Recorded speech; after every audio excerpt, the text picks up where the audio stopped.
کرم کیا، اللہ پاک ہماری حاضری کو لگائیں۔ ہم خوش قسمت اس کی مہربانی سے، نیز اس کی کرم سے کہ شب جمعہ کی آمد ہے اور اس کے ساتھ نئے چاند کی رات، یعنی ربیع الاول کا چاند آج رات کو نظر آئے گا۔ شب جمعہ بھی ہے، جمعرات بھی ہے، اور ہم نبی کریم صلی اللہ علیہ وسلم کی سیرت سے فیض لینے کی نیت سے بیٹھے ہیں۔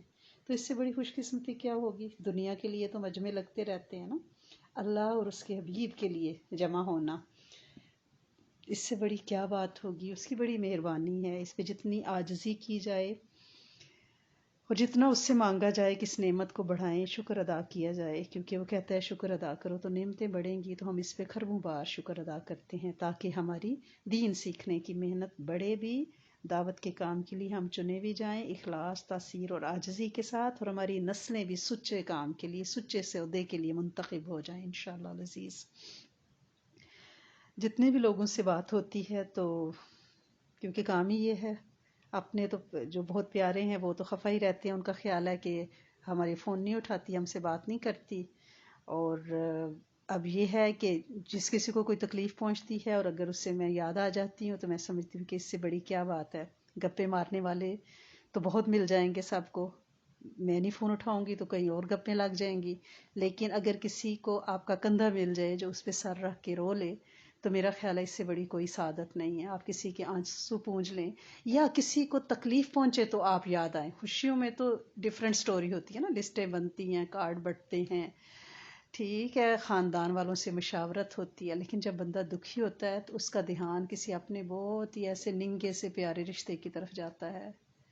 تو اس بات پہ کروڑوں بار میں اللہ پاک کی مشکور ہوں کہ اللہ پاک مجھ سے یہ کام لے رہے ہیں، جس بھی لیول پہ لے رہے ہیں، میرے دل کی بات یا میری نیت تو اللہ پاک ہی جانتے ہیں، لیکن اس پورے سلسلے میں میں کروڑوں بار شکر اس لیے کرتی ہوں، یہ مجھے دہرانا اس لیے پڑا کہ جب اتنے سارے لوگوں کی فون کالز اٹھائی نہ جا سکیں تو پھر اس پہ وہ خفا ہوتے ہیں اور پھر وہ رنگ برنگی باتیں سننے کو ملتی ہے کہ بڑی ہو گئی ہیں اب تو بات نہیں کرتی۔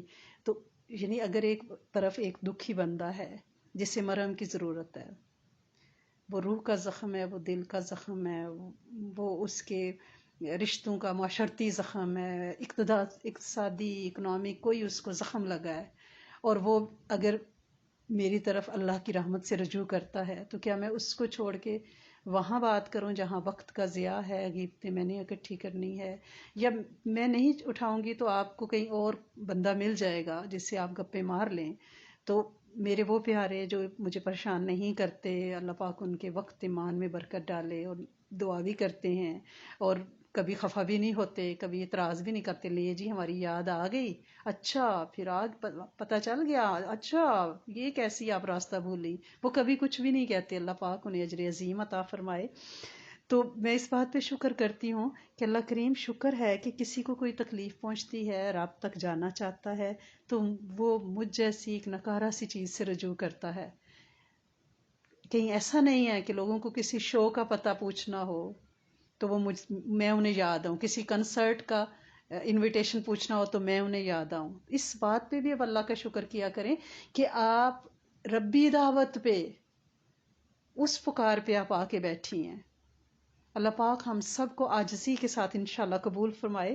لیکن اس سارے سلسلوں میں جو گفتگو سے مجھے ٹاپک سمجھ آتے ہیں، کیونکہ تقریباً 670 جو ہماری آڈیوز یوٹیوب پہ ہیں، الحمدللہ رب العالمین، تحدیث نعمت کے طور پہ بتا رہی ہوں، تو اس میں ہر ٹاپک دوسرے سے الحمدللہ رب العالمین ڈفرینٹ ہے۔ تو کوشچن مجھ سے بچی نے پوچھا کہ آپ کے پاس اتنے ٹاپک آتے کہاں سے ہیں؟ تو ٹاپک آپ ہی لوگوں کے دیے ہوئے ہوتے ہیں، جو لوگ مجھ سے بات کرتے ہیں، پھر مجھے انہی سے ٹاپک ملتا ہے، مجھے پتہ چلتا ہے کہ کیا مسائل ہیں، ہم کیسے اس کا سلوشن کر سکتے ہیں۔ تو ایک چیز جو مجھے سب میں ہی تقریباً مشترک لگی ہے اپنے ساتھ بات کرنے والوں میں، وہ یہ ہے کہ ہمارے اندر دو چیزیں جو ہمیں صحابہ کی زندگی میں، اہل بیت، نبی کریم صلی اللہ علیہ وسلم کی زندگی میں بدرجہ اتم ملتی ہیں، وہ ہماری زندگیوں میں نہیں ہیں۔ اگر وہ دو چیزیں آ جائیں تو ہمارے آنسو بھی تھم جائیں، ہمارے دل بھی قرار پا جائیں، ہماری نیندیں بھی پرسکون ہو جائیں، اور ہمیں تسلیاں مل جائیں۔ ہمیں تسلیاں مل جائیں، ایک نیند سی ہمارے اندر اتر جائے، سکون اتر جائے، جس کی سخت کمی ہے. یعنی ہر چھوٹے بچے سے لے کر، یعنی 14 سال کی بچی سے کل بات ہوئی ہے تو وہ بھی شدید ڈپریشن کا شکار ہے. اگر 70 سال سے بندے سے بات ہوتی ہے وہ بھی ڈپریشن میں ہے. یوتھ یعنی کڈز سب میں یہ چیز ہے. وہ کیا چیز ہم میں نہیں ہے، وہ کیا چیز آ جائے سننا میں سے، سیرہ میں سے ہمیں، تو ہمارے سارے دکھ، یعنی ایک ہی گولی ہے جس سے وہ ختم ہو سکتے ہیں، اور وہ ہے قناعت اور سیر چشمی. جو ملا ہے اس پہ راضی ہو جانا. یعنی قناعت یہ ہے کہ انسان کو جائز ذرائع سے جو کچھ ملا ہے اس پہ اس کے مطمئن ہو جائے، زیادہ کی رس نہ کرے. جب دل میں کسی چیز کی رس ہی نہیں ہوتی تو انسان کسی چیز کی طرف ایسی نگاہ ہی نہیں ڈالتا. گویا آنکھ بھر جاتی ہے، آنکھ سیر ہو جاتی ہے، خواہشیں ختم ہو جاتی ہیں، نگاہیں بھوکی نہیں رہتی. اور اس کا تعلق کسی دولت سے نہیں ہے، آپ یقین کریں. یعنی دل کا حریص ہونا یہ ہے کہ بے نیاز ہو جانا، اللہ کے سوا ہر ایک سے بے نیاز ہو جانا.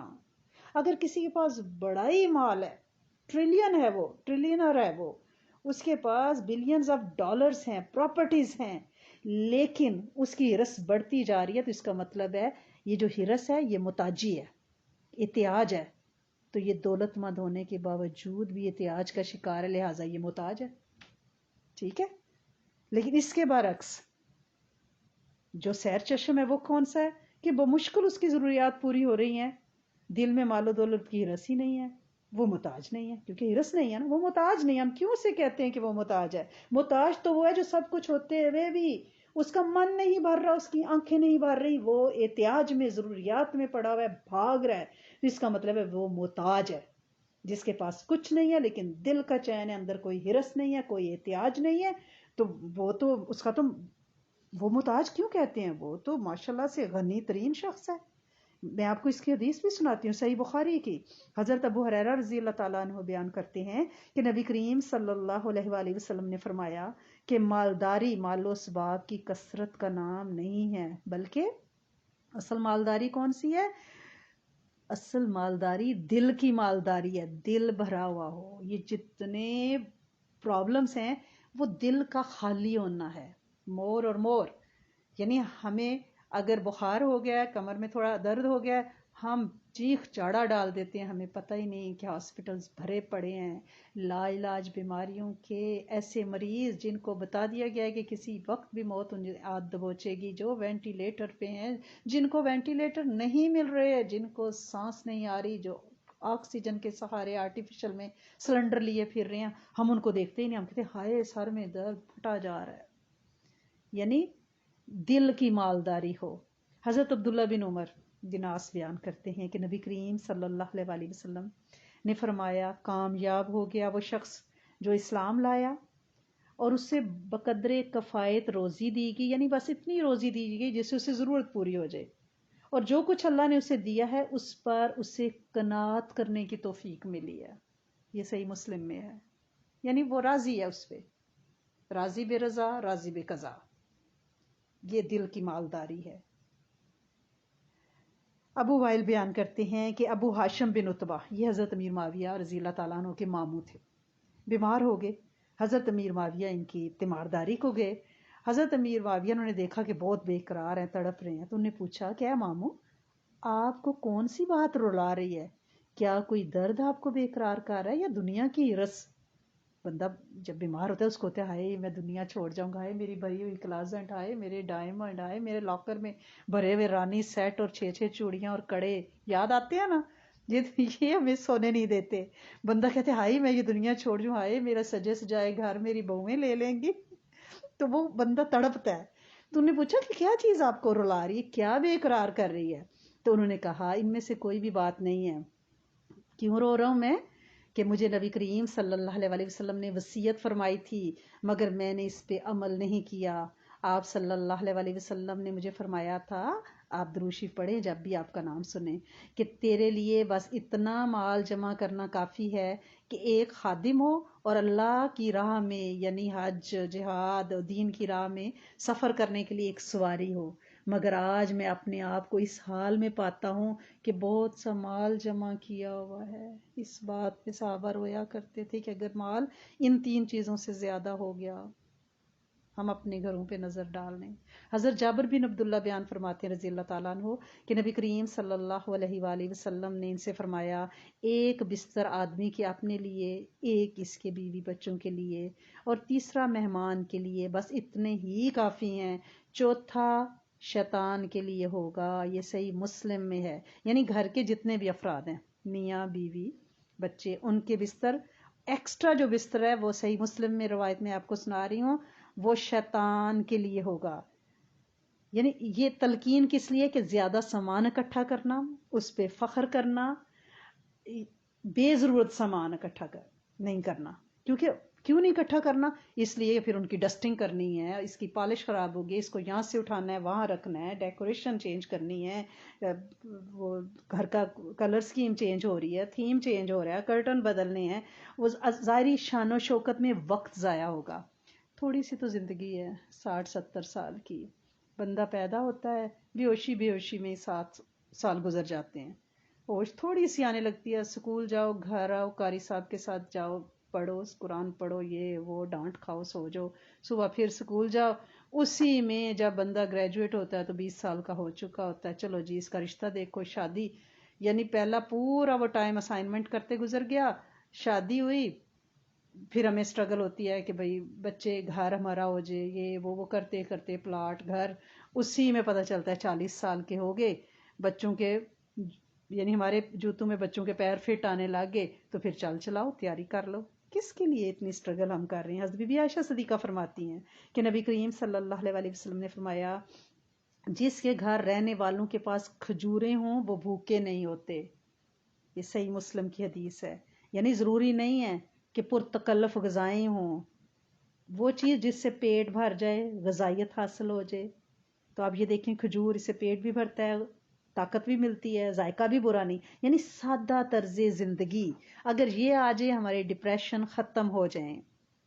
ایک اور روایت ہے ابن ماجہ میں کہ نبی کریم صلی اللہ علیہ وسلم نے فرمایا، تم میں سے جو شخص اس حالت میں صبح کرے کہ اس کا جسم صحت مند ہو، اس کے دل میں بے خوفی اور اطمینان ہو، اس کے پاس اس دن کا کھانا موجود ہو، تو گویا اس کے نے ساری دنیا اکٹھی کر لی، گویا اسے کائنات مل گئی ہے۔ یہ بے خوفی کیا ہے؟ آپ ان ملکوں سے جا کے پوچھیں، افغانستان سے، لبنان سے، کہ سیریا میں، کہ رات کو سوتے ہیں تو کئی کی دفعہ بم کا خطرہ، پوری رات اٹھ کے پناہ گاہوں اور مورچوں میں جانا پڑتا ہے، ہم پوری رات سکون سے سوتے ہیں، پھر بھی ہمیں ڈپریشن آ گئے ہیں۔ یعنی صحت، ہسپتالوں کا سوچیں، بھرے پڑے ہیں۔ اگر جو لوگ ایمرجنسی میں جاتے ہیں وہ وہاں پہ 7 گھنٹے انتظار کرتے ہیں، کسی کی بلیڈنگ ہو رہی ہے، کسی کا ہاتھ کٹا ہوا ہے، کسی کا کوئی بے ہوش ہو رہا ہے، کسی کو دورے پڑ رہے ہیں، ہم صحت مند ہیں، بمب کا خوف نہیں ہے، اس دن کا کھانا موجود ہے، کتنے خوش قسمت ہیں۔ ہمیں اندازہ ہی نہیں ہے کہ ہم نے کائنات پا لی ہے۔ حدیث کے وہ لفظ کیا ہے، اس کے لیے ساری دنیا اکٹھی ہو گئی ہو، یعنی جہان مل گیا اس کو۔ اگر اتنی ہماری خواب اور خواہشیں ہوں کہ ہم صبح اٹھیں، عافیت ہے، خوف نہیں ہے، تو پھر تو ہمارے ڈپریشن کیوں آئیں؟ ایک اور روایت میں ہے کہ نبی کریم، یہ ترمذی شریف میں ہے کہ نبی کریم صلی اللہ علیہ وسلم لوگوں کو نماز پڑھاتے تو بعض اوقات بھوک اور کمزوری کے باعث صحابہ نیچے گر پڑتے۔ یہ صحابہ صفا تھے، یہ صحابہ صفا تھے۔ ہمارے اتنے پیٹ بڑے ہوتے ہیں، وہ تو بھوک سے گرتے تھے نا، ہم سے رکوع اور سجدہ نہیں ہوتا کہ لگتا ہے ناک میں سے کھانا نکل آئے گا، اتنا ہم ٹھونس کے بھر لیتے ہیں، اور پھر اس کو پہلے کھانا کھاتے ہیں دبا کے، پھر اس کو ہضم کرنے کے لیے کھاتے ہیں، یعنی کھانا بھی کھاتے ہیں، پھر اس کو ہضم کرنے کے لیے کوک، پیپسیاں اور وہ جنجریل اور کینیڈا ڈرائی پی جاتی ہے، پھر اس کو ہضم کرنے کے لیے گرین ٹی پی جاتی ہے، پھر اس کو ہضم کرنے کے لیے واک کی جاتی ہے، یعنی ہمارا یہ عالم ہے۔ حضرت ابو ہریرہ بیان کرتے ہیں کہ نبی کریم صلی اللہ علیہ وسلم نے فرمایا، جب تم میں سے کوئی شخص ایسے شخص کو دیکھے جو مال اور صورت میں اس سے بڑھ کر ہے، تو اسے چاہیے کہ اسے بھی دیکھ لے جو اس سے کم ہے۔ یہ صحیح بخاری میں ہے، ہم اپنے سے اوپر دیکھتے ہیں۔ ہمیں اگر ہم اپنے جیسوں میں اٹھے بیٹھیں اور وقت گزاریں تو ہماری پریشانیاں اور ہماری ٹینشن اور ہماری ذہنی اذیتیں اور ذہنی نفسیاتی بیماریاں ختم ہو جائیں۔ ایک حدیث میں ہے کہ حضرت اون بن عبداللہ بن عتبہ بیان فرماتے ہیں رضی اللہ تعالیٰ عنہ کہ میں دولت مندوں کی صحبت میں رہا تو اپنے سے زیادہ کسی کو غمزدہ نہ پایا، مجھے لگتا تھا میں ہی سب سے کم تر ہوں۔ اپنی سواری سے اچھی سواری اور اپنے کپڑے سے اچھے کپڑے دیکھتا، یعنی غم کھاتا، غریبوں کے ساتھ رہا تو مجھے آرام حاصل ہو گیا، مجھے آرام آ گیا، یعنی مجھے محرومی نہیں رہی۔ یہ ترمذی شریف میں ایک حدیث ہے جس کے آخر میں یہ بیان کیا گیا حضرت اون کا واقعہ کہ وہ کہتے ہیں کہ جب میں امیروں میں بیٹھتا تو ٹینشن ہوتی، جب میں غریبوں میں بیٹھتا تو لگتا تھا میں سکھی ہی سکھی ہوں۔ تو اگر ہم اپنے جیسوں کے ساتھ تعلقات رکھیں، اپنے جیسوں کے ساتھ اٹھے بیٹھیں، ہمارے بچوں میں بھی ڈپریشن اس لیے ہو رہا ہے کہ ہم نے اپنی زندگی کو دوڑ بنا لیا، ہمارے پاس وقت ہی نہیں ہے۔ کوالٹی ٹائم تو کیا، ٹائم ہی نہیں ہے اپنے بچوں کو دینے کے لیے۔ اب ہم سمجھتے ہیں ان کو گیجٹ لے دی، ان کو ڈیوائسز لے دی تو ہم نے بڑا کام کر دیا، ہر لیٹسٹ گیم ان کو لے دی۔ انہیں ٹائم چاہیے، انہیں یہ لوہے سے آپ نہیں بہلائیں، انہیں مشینوں سے آپ نہیں بہلائیں، انہیں وجود کا لمبس چاہیے۔ اور یہ ہم بھاری بھاگ کیا ہے، میاں جاب، بیوی جاب، بچے ڈے کیئر، گریڈ 9 میں بچے بیچارے جاب کر رہے ہیں، یعنی دوڑ دوڑ دوڑ کے ہمیں احساس ہی نہیں ہے کہ یہ دوڑ جب مکے گی تو ہم قبر میں اتر جائیں گے۔ کس کے لیے، کس کے لیے؟ حضرت ابو ہریرہ بیان کرتے ہیں کہ نبی کریم صلی اللہ علیہ وسلم نے فرمایا، اللہ تعالیٰ فرماتا ہے اے آدم کے بیٹے، تو میری بندگی سے فارغ ہو جا، تو میری بندگی کے لیے فارغ ہو جا، میں تیرے دل کو غنا سے بھر دوں گا اور تیری محتاجی دور کر دوں گا۔ اگر تو ایسے نہیں کرے گا تو میں تیرے دونوں ہاتھوں کو مشاغل میں سے بھر دوں گا اور تیری محتاجی دور نہیں کروں گا۔ کیا فرما رہے ہیں اللہ پاک؟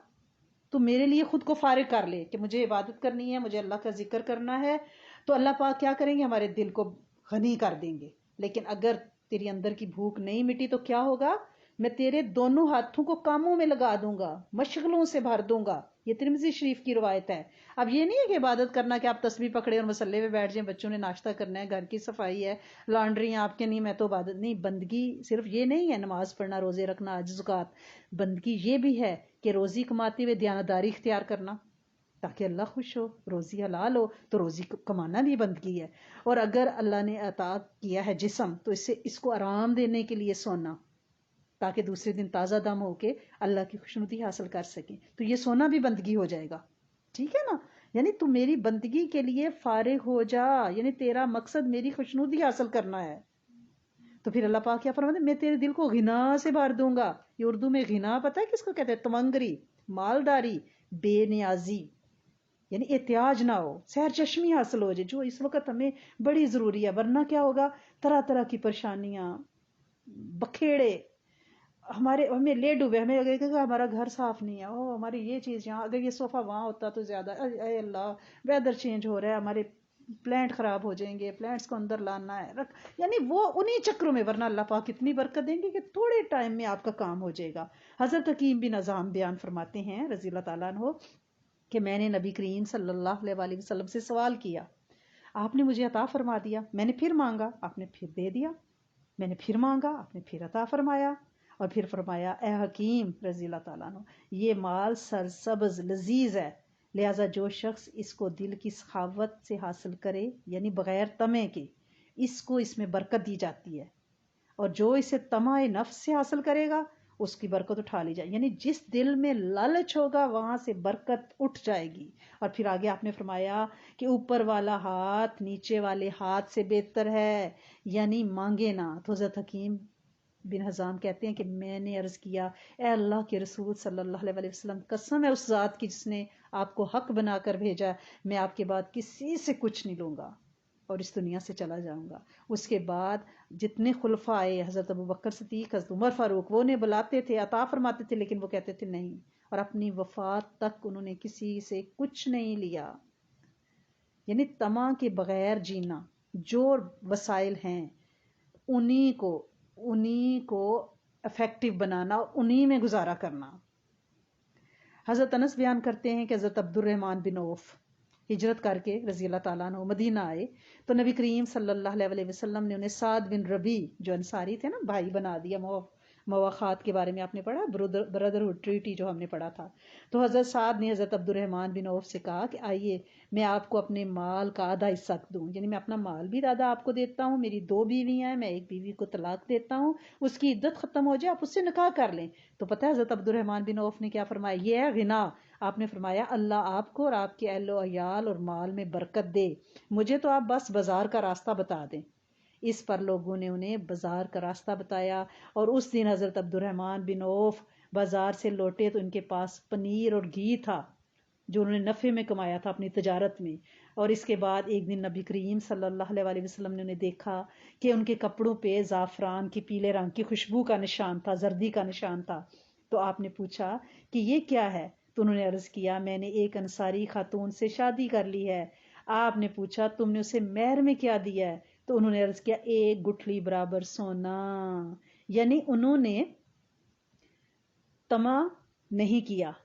حضرت عبد الرحمن بن عوف جو ان کے بھائی تھے ان کے پیش کیے ہوئے مال کو شکریہ سے لٹا دیا, انہیں دعا دی, تجارت کی, اللہ نے انہیں اتنی برکت دی, شادی بھی کی اور اتنا سونا دیا, گٹھلی برابر سونا اپنی بیوی کو مہر میں دیا.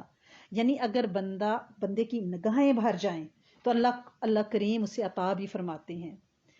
ایک شخص نبی کریم صلی اللہ علیہ وسلم کی خدمت میں حاضر ہوا, یہ ابن ماجہ میں ہے, اور عرض کی یا رسول اللہ صلی اللہ علیہ وسلم کسی ایسے عمل کی طرف میری رہنمائی فرما دیں کہ جب میں اسے کروں تو اللہ بھی مجھ سے محبت کرے اور لوگ بھی مجھ سے محبت رکھیں.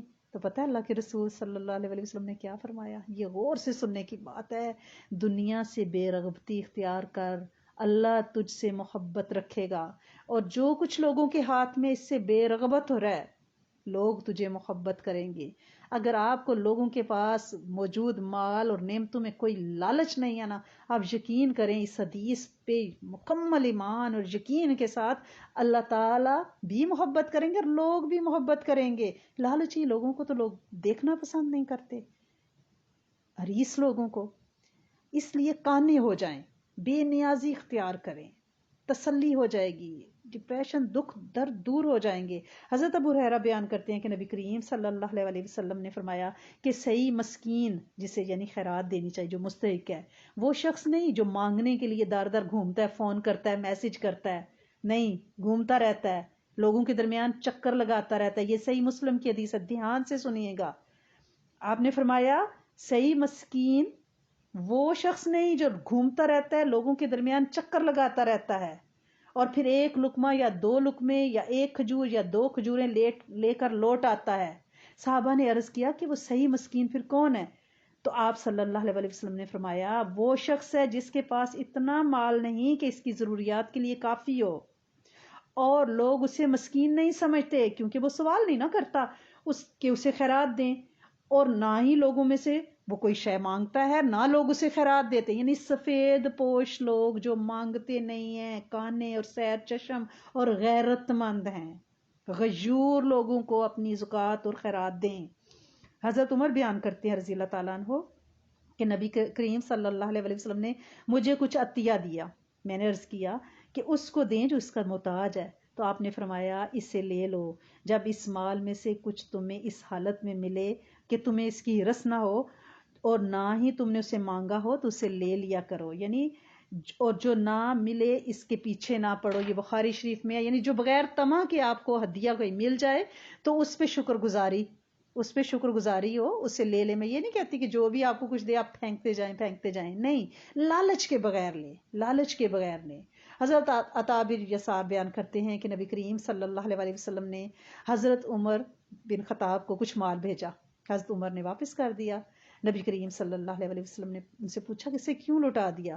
انہوں نے کہا یا رسول اللہ ہمیں آپ بتا چکے ہیں کہ ہم کسی کے لیے ہم میں سے یہ بہتر نہیں ہے کہ کوئی دے چیز تو لے لیں. تو اس پر پتہ ہے نبی کریم صلی اللہ علیہ وسلم نے کیا فرمایا؟ انہیں فرمایا یہ سوال کر کے لینے کے بارے میں ہے, مانگ کے لینے کے بارے. جو بغیر مانگے مل جائے تو یہ وہ رزق ہے جو اللہ تمہیں عطا فرماتا ہے, اسے لے لینے میں کوئی حرج نہیں. پھر حضرت عمر نے عرض کیا رضی اللہ تعالیٰ عنہ نے کہ مجھے اس ذات کی قسم جس کے ہاتھ میں میری جان ہے کہ میں کسی سے کچھ بھی نہیں مانگوں گا، اور جو شے بغیر مانگے میرے پاس آ جائے گی اسے ضرور لوں گا۔ یہ موطا میں یہ روایت موجود ہے۔ حضرت عبداللہ بن مسعود فرماتے ہیں کہ نبی کریم صلی اللہ علیہ وسلم نے فرمایا، جس سے فقر و فاقہ آیا اور اس نے لوگوں کے سامنے بیان کیا تو اس کا فقر دور نہیں ہوگا، اور جس سے فقر و فاقہ آیا اس نے اللہ ہی کے سامنے بیان کیا تو عنقریب اللہ اس سے رزق عطا فرمائے گا۔ یہ ترمذی شریف میں ہے۔ یعنی ہمیں اپنا رونا، اپنی محرومیاں اللہ کے ساتھ بیان کرنی، جیسے سورہ یوسف میں ہے، اِنَّ مَعَشْقُ بَثِّي وَحُزْنِي إِلَى اللَّهِ، ٹھیک ہے نا۔ حضرت یعقوب علیہ السلام نے اللہ کے سامنے روئے تھے، بندوں کے سامنے کیا رونا، بندوں کے سامنے کیا سوال کرنا۔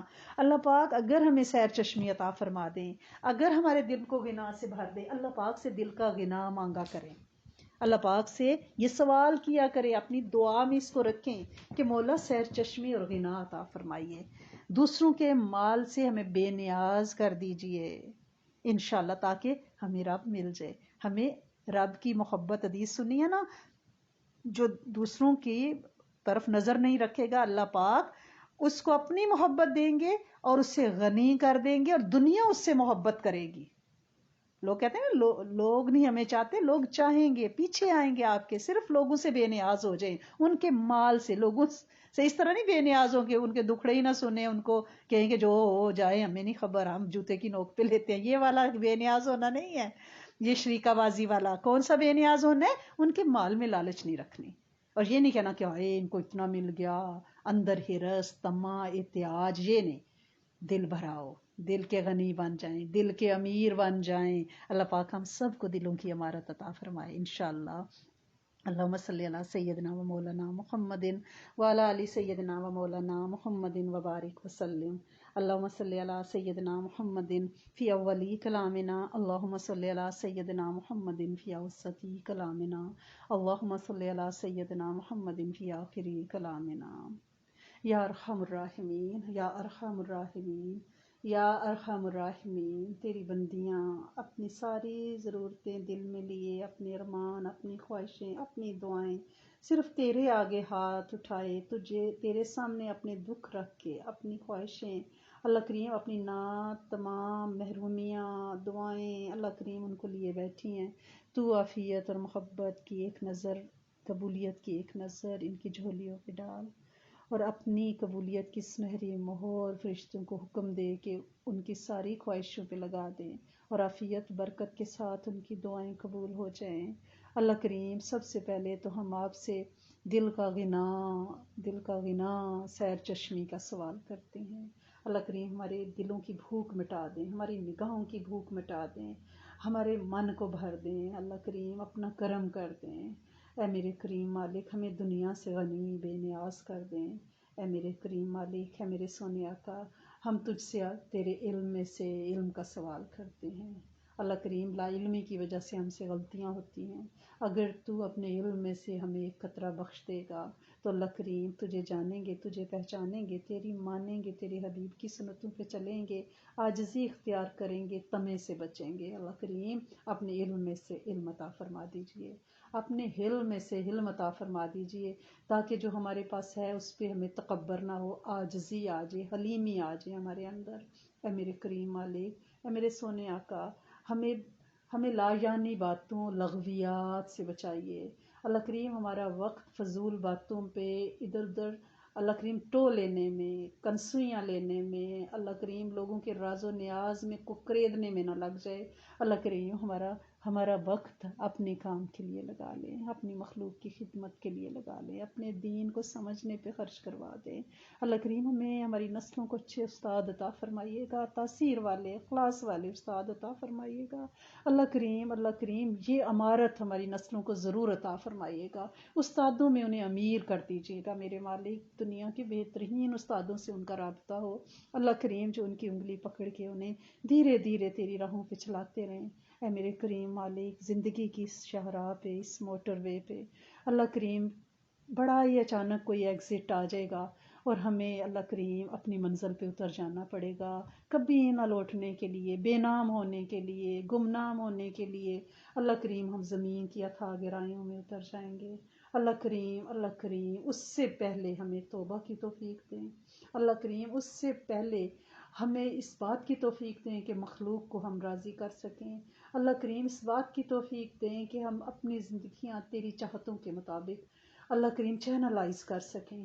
اے میرے کریم مالک، اے میرے سونے آقا، اس سفر میں اللہ کریم کہیں ایسے لوگ ٹکرائے جنہوں نے ہمیں دکھایا یا وہ ہم سے دکھ کے دانستہ یا نادانستہ، اللہ کریم ہم سب کو معاف کرتے ہیں، اللہ کریم تو بھی ہمیں معاف کر دے، اللہ کریم تو بھی ہمیں معاف کر دے، اور جو ہماری وجہ سے دکھ ہیں اللہ کریم تو ان کے گھر بار دے، اللہ کریم ان کے ایمان کو مکمل کر دے، ان کی نسلوں کو بے عیب کر دے، اللہ کریم انہیں اپنی محبت، اپنے حبیب کی محبت عطا فرما دے، اللہ کریم خاتمہ بالخیر اور برکتوں عافیتوں سے ان کی زندگیوں کو بھر دے، انہیں بے عیب نسلیں دے دے، اللہ کریم آخرت پہ ہمارے اعمال انہیں نہ دینا میرے مالک، اس دن ہمیں غریب نہ کر دینا، اللہ کریم ہم دعائیں مانگ مانگ کے ان کی نسلوں کے لیے یہاں یہ حساب برابر کر کے جانا چاہتے ہیں، اللہ کریم آخرت میں ایک ایک نیکی بڑی قیمتی ہوگی، اللہ کریم کہیں ایسا نہ ہو کہ لائن دعوے داروں کی ہو اور ہم خالی نہ ہو جائیں، ہمیں قیامت کے دن کا غریب نہ بنانا، اے میرے کریم مالک ہم آپ سے کشادہ قبر کی درخواست کرتے ہیں، اپنے لیے، اپنی نسلوں کے لیے، اپنے آباء کے لیے، امت کے جن و انس کے لیے، اللہ کریم ہم آپ سے بے شمار حلال طاہر طیب پاکیزہ رزق مانگتے ہیں تاکہ ہمیں غنا ملے، ہم دوسروں کی طرف نظر نہ کریں اور حرام کی طرف ہم نہ جائیں، اور تیری راہ میں خرچ کریں، تیری مخلوق کو راضی کریں تاکہ تو راضی ہو جائے، اللہ کریم جتنے گھر اجڑے ہیں، لڑائیاں جھگڑے ہیں، اللہ کریم ان گھروں کو بچا لیں، اللہ کریم نکاحوں کو طلاقوں پہ منتج نہ کریں، اللہ کریم سیپریشن سے بچائیں، مخلوق کو ذہنی اذیتوں سے بچائیں، اللہ کریم مال وکیلوں کے چکروں میں، ججوں کے چکروں میں، عدالتی کاروائیوں پہ خرچ نہ ہو جائے، اللہ کریم علاجوں پہ، لا علاج بیماریوں پہ خرچ نہ ہو جائے، اللہ کریم ہمارا مال ایسی جگہوں پہ لگائیں جو تجھے پسند ہو، ہمارا وقت ایسی جگہوں پہ لگائیں کہ اللہ کریم غیر مسنون رسموں اور شادیوں اور سالگرہوں پہ ہمارا وقت نہ لگانا، اللہ کریم ہمارا وقت ایسی جگہوں پہ لگائیں جو تجھے پسند ہو، مصلی تسبیح پہ ہمارا وقت لگائیں، اللہ کریم دین کی خدمت پہ لگائیں، وقت اور ایمان کی برکت دیں، جادو جنات حاسدین سے بچائیں، چھپے ظاہر دائیں بائیں کے دشمنوں سے بچائیں، اللہ کریم صلہ رحمی کی توفیق عطا فرمائیں، خاتمہ بالخیر، آخری بول کلمہ وضو مدینے کی سرزمین، اللہ کریم روضہ اقدس ہو، اور اللہ کریم اس وقت ہماری جان کو نہیں ہو میرے مالک، تو اپنی رحمت سے خاتمہ بالخیر عطا فرما، جتنے لوگ اس دنیا سے پردہ کر چکے ہیں اللہ کریم ان سے درگزر فرمائیے، اللہ کریم سے درگزر فرمائیے، ہم بھی اسی راہ کے مسافر ہیں، اللہ کریم ہماری بھی منزلیں آسان فرمائیے گا اور امت کے لیے دعا قبول فرمائیے گا، اللہ کریم ربیع الاول آج رات کو اللہ کریم آمد ہے، اللہ کریم اس مہینے میں زیادہ سے زیادہ اپنے حبیب پہ درود شریف پڑھنے کی